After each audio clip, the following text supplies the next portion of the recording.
नमस्कार। ई लेक्चर्स की सीरीज में तृतीय वर्ष के विद्यार्थियों के लिए विषय linear integrated circuits and design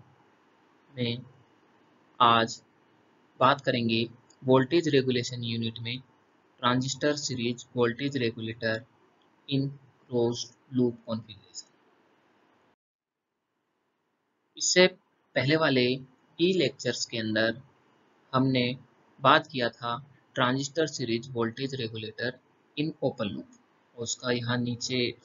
side में नीचे एक कॉर्नर पे हमने ओपन लूप कॉन्फ़िगरेशन का डायग्राम दिखा रखा है। और इस डायग्राम में पूर्व के ई लेक्चर में हमने बात की थी कि जो इनपुट टर्मिनल की तरफ अनरेगुलेटेड वोल्टेज था, डीसी वोल्टेज, उसको किस प्रकार से आउटपुट में रेगुलेटेड यानी कि कांस्टेंट वोल्टेज प्राप्त किया था। ट्रांजिस्टर सीरीज ओपन लूप में है क्योंकि आउटपुट से कुछ भी इनपुट की तरफ सिग्नल अप्लाई नहीं किया गया है, इसलिए ओपन लूप कॉन्फ़िगरेशन कहा था। चार कंडीशंस की बात की थी कि आउटपुट वेरिएशंस कम हो रहा है या ज़्यादा हो रहा है, यानी कि लोड में वेरिएशंस के कारण आउटपुट वोल्टेज में क्या चेंजेस हुए थे, और इनपुट सप्लाई के अंदर वेरिएशंस यानी कि इनपुट वोल्टेज कम हो रहा था या ज़्यादा हो रहा था, तो उस कोरस्पॉन्डिंग किस प्रकार से आउटपुट वोल्टेज चेंज हो रहा था। चारों कंडीशंस में हमने देखा था कि जो यह कंट्रोल एलिमेंट है, जो सीरीज पास ट्रांजिस्टर है, किस प्रकार से आउटपुट के वोल्टेज को मेंटेन करके रखता है। नेक्स्ट कॉन्फ़िगरेशन में क्लोज्ड लूप कॉन्फ़िगरेशन की बात कर रहे हैं, तो सेम कॉन्फ़िगरेशन के अंदर इस ऊपर वाला जो डायग्राम है क्लोज्ड लूप कॉन्फ़िगरेशन का है, सेम कॉन्फ़िगरेशन है, केवल परिवर्तन कितना हुआ है कि आउटपुट के वोल्टेज को यूजिंग नेगेटिव फीडबैक इनपुट पे अप्लाई किया है। इस कॉन्फ़िगरेशन को देखेंगे, ये जो फर्स्ट ट्रांजिस्टर Q1 ट्रांजिस्टर है, ये Q1 ट्रांजिस्टर का कॉम्बिनेशन सेम सीरीज पास ट्रांजिस्टर ओपन लूप में जो था उसको काम में लिया है, सेम कॉन्फ़िगरेशन है। उसके बाद एक एरर एम्पलीफायर यानी कि ट्रांजिस्टर काम में लिया गया है, जो आउटपुट को इसके बेस टर्मिनल पर अप्लाई किया गया है, और सेम रेफरेंस वोल्टेज के लिए जीनर डायोड काम में लिया गया है, और ये R4 एक रेफरेंस रेजिस्टेंस काम में लिया गया है। तो इस कॉन्फ़िगरेशन और इस कॉन्फ़िगरेशन में आप डिफरेंस देखेंगे, जो ये सीरीज पास ट्रांजिस्टर और जो जीनर डायोड है उसके बीच में एक एरर एम्पलीफायर यानी कि एक फीडबैक एम्पलीफायर काम में लिया गया है, और सेम कॉन्फ़िगरेशन है। और आउटपुट वोल्टेज को इनपुट में अप्लाई करने के लिए एक R1 और R2 ये पोटेंशियल डिवाइडर की तरह यानी कि रेजिस्टेंस काम में लिए गए हैं, जो इस आउटपुट वोल्टेज को बांटने का कार्य कर रहे हैं, पोटेंशियल डिवाइडर की तरह यूज में लिया गया है। और यहाँ का जो आउटपुट यानी कि जो एक फीडबैक नेटवर्क लगा रखा है, उस फीडबैक नेटवर्क के अक्रॉस जो R2 रेजिस्टेंस है, नीचे वाला R2 रेजिस्टेंस है, और ऊपर की तरफ जो दिखा रखा है इस ट्रांजिस्टर Q2 के बेस टर्मिनल से, और ऊपर की तरफ जो है वो R1 रेजिस्टेंस है। तो आउटपुट वोल्टेज का जो पोर्शन यानी कि R2 के अक्रॉस जो ड्रॉप प्रोड्यूस हो रहा है उसको ट्रांजिस्टर Q2 के फीडबैक पे अप्लाई किया गया है। तो इस R2 के अक्रॉस जो वोल्टेज है उसको हम V2 या VF फीडबैक वोल्टेज कहते हैं, और इस फीडबैक वोल्टेज का मान किसके इक्वल है, ये जो जीनर वोल्टेज है, जो रेफरेंस वोल्टेज है VZ, और ट्रांजिस्टर सेकेंड यानी कि Q2 ट्रांजिस्टर का बेस और अमीटर के अक्रॉस जो है VBE2, इन दोनों के एडिशन के इक्वल है। तो V2 इजिकल टू किसके इक्वल हो गया, base to emitter junction of transistor Q2 VBE2, और जीनर जो रेफरेंस वोल्टेज है VZ उसके एडिशन के इक्वल होता है।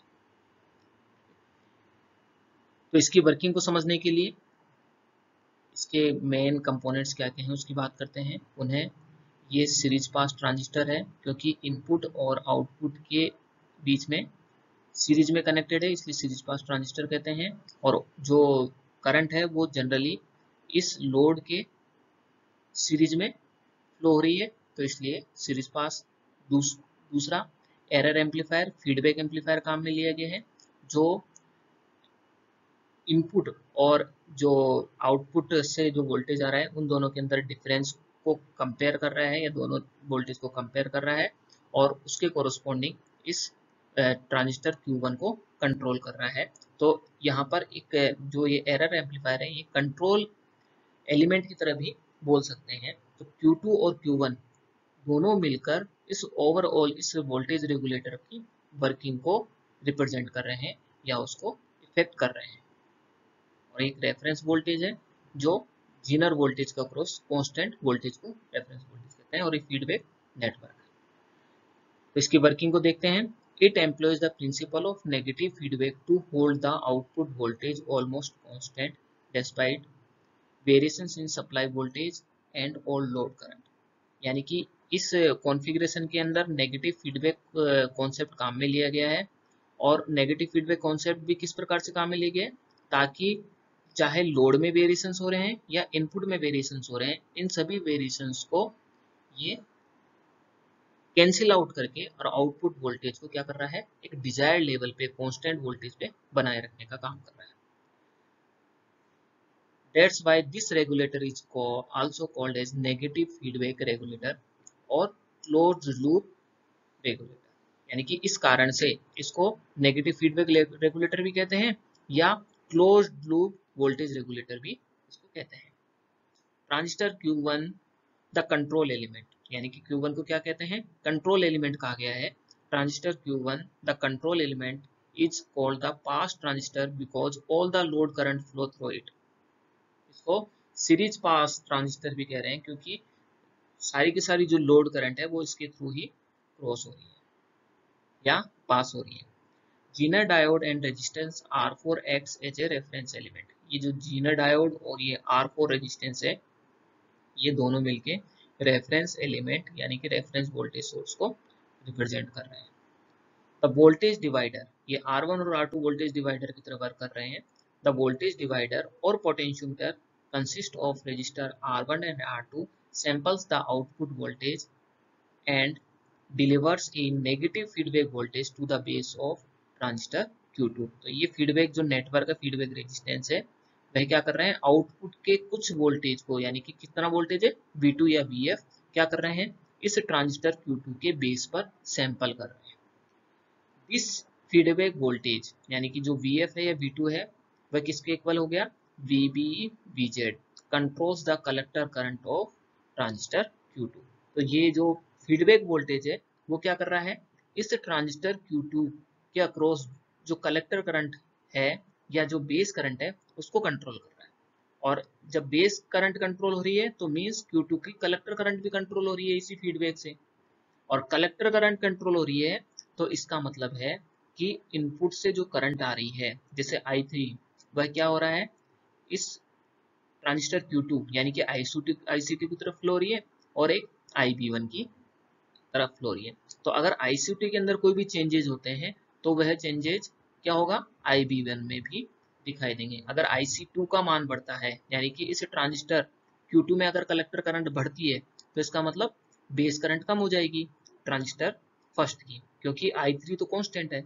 तो अगर इसके अंदर कोई भी चेंजेस होते हैं यानी कि वेरिएशंस होते हैं तो वह सारे के सारे वेरिएशंस कहाँ दिखाई देंगे, इस सीरीज पास ट्रांजिस्टर यानी कि फर्स्ट ट्रांजिस्टर के अक्रॉस दिखाई देंगे। और जो भी सारे के सारे यहाँ वेरिएशंस होंगे वो सेम वेरिएशंस आपके आउटपुट लोड में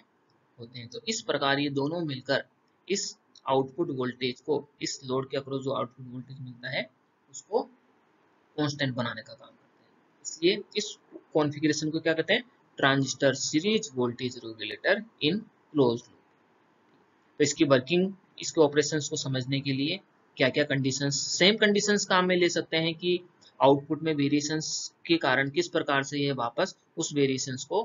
हटा देता है, या इनपुट में वेरिएशंस के कारण आउटपुट में जो भी वेरिएशंस होते हैं उन वेरिएशंस को किस तरह से एलिमिनेट करता है और किस तरह से रेगुलेटेड यानी कि कांस्टेंट डिजायर्ड आउटपुट वोल्टेज बनाया रखता है। इसकी वर्किंग को देखने के लिए देखते हैं नेक्स्ट स्लाइड। ऑपरेशन की बात करते हैं। Suppose the output voltage increase, first condition लेके चल रहे हैं कि आउटपुट वोल्टेज किसी भी कारण से ड्यू टू एनी रीजन वह क्या हो जाता है, इंक्रीज हो जाता है। तो आउटपुट वोल्टेज इंक्रीज होता है तो क्या होगा, आउटपुट वोल्टेज इंक्रीज होगा तो इस रेजिस्टेंस R2 के अक्रॉस वोल्टेज ड्रॉप का मान बढ़ जाएगा। वोल्टेज ड्रॉप किसके बराबर है, इस फीडबैक या V2 रेजिस्टेंस के बराबर है। और VF यानी कि फीडबैक वोल्टेज या V2 वोल्टेज अगर बढ़ता है तो क्योंकि ये जीनर डायोड का वोल्टेज तो क्या है, रेफरेंस वोल्टेज है, यानी कि कांस्टेंट रहेगा, तो बढ़ेगा किसका मान, इस VB2 यानी कि ट्रांजिस्टर Q2 के बेस टू अमीटर वोल्टेज का मान बढ़ जाएगा। बेस टू अमीटर वोल्टेज का मान बढ़ेगा तो यानी कि ये ट्रांजिस्टर ज्यादा कंडक्ट करेगा, Q2 ट्रांजिस्टर, और Q2 ट्रांजिस्टर कंडक्ट ज्यादा करेगा यानी कि बेस करंट बढ़ती है, तो उसके कारण कलेक्टर करंट क्या हो जाएगी, बढ़ जाएगी। और कलेक्टर करंट बढ़ेगी तो क्योंकि I3 तो कांस्टेंट रहेगी, क्योंकि इनपुट से जो सिग्नल आ रहा है वो तो कांस्टेंट है, यानी कि करंट जो आ रही है, तो अगर इस कलेक्टर करंट IC2 बढ़ेगी तो इसका मतलब है कि वो जो इंक्रीज हुई है या उसके अंदर जितनी बढ़ी है क्वांटिटी, वह कमी किधर आ जाएगी, इस बेस करंट IB में कमी हो जाएगी, यानी कि इस ट्रांजिस्टर Q1 की बेस करंट कम हो जाएगी, और Q1 की बेस करंट यानी कि IB1 कम हो गया, तो उसका मतलब क्या है, यह ट्रांजिस्टर कम कंडक्ट करेगा, यानी कि ये कम कंडक्ट करेगा, तो इसका मतलब इस कलेक्टर और एमीटर के अक्रॉस रेजिस्टेंस का मान बढ़ जाएगा, और इसका मान बढ़ रहा है तो वोल्टेज ड्रॉप का मान यहाँ क्या हो जाएगा, बढ़ जाएगा, और वोल्टेज ड्रॉप यहाँ ज्यादा बढ़ेगा, आउटपुट में कम पहुंचेगा, यानी कि आउटपुट वोल्टेज क्या हो जाएगा, कम हो जाएगा। तो यानी कि हमने क्या अज्यूम किया था, किसी भी कारण से वोल्टेज का मान बढ़ जाता है, तो वो अगर वह बढ़ जाता है तो इस फीडबैक रेजिस्टेंस और मीटर एम्पलीफायर और सीरीज पास ट्रांजिस्टर के ऑपरेशन यानी कि इसके कॉम्बिनेशन से ओवरऑल क्या इफेक्ट होता है, आउटपुट वोल्टेज जितना बढ़ा था उतना वापस कम हो जाता है, और जितना बढ़ा था जितना कम हो गया, तो इसका मतलब क्या हुआ, जो भी वेरिएशंस हुए थे वो आपस में कैंसिल आउट हो गए, और कैंसिल आउट हो गए तो आउटपुट वोल्टेज को क्या हुआ, उस डिजायर लेवल, उस कांस्टेंट लेवल पे बनाया रखा इसने, और आउटपुट वोल्टेज कांस्टेंट बना रहता है। वापस देखते हैं,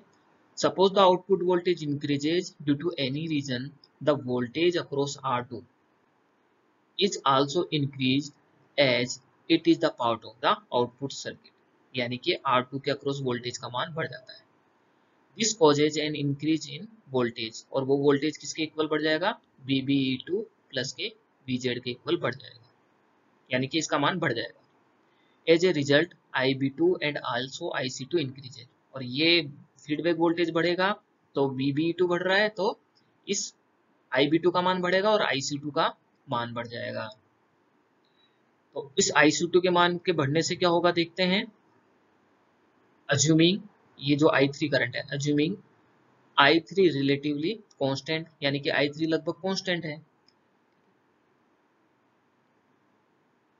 IB1 डिक्रीजेस, यानी कि ये IB का मान कम हो जाएगा। Decrease in base current of transistor Q1, यानी कि इसके करंट बेस, इस Q1 के बेस करंट में अगर कमी आती है तो क्या होगा, decrease in base current of transistor Q1 causes the increase in collector emitter resistance of transistor Q1, यानी कि यहाँ का रेजिस्टेंस क्या हो जाएगा, उस रेजिस्टेंस का मान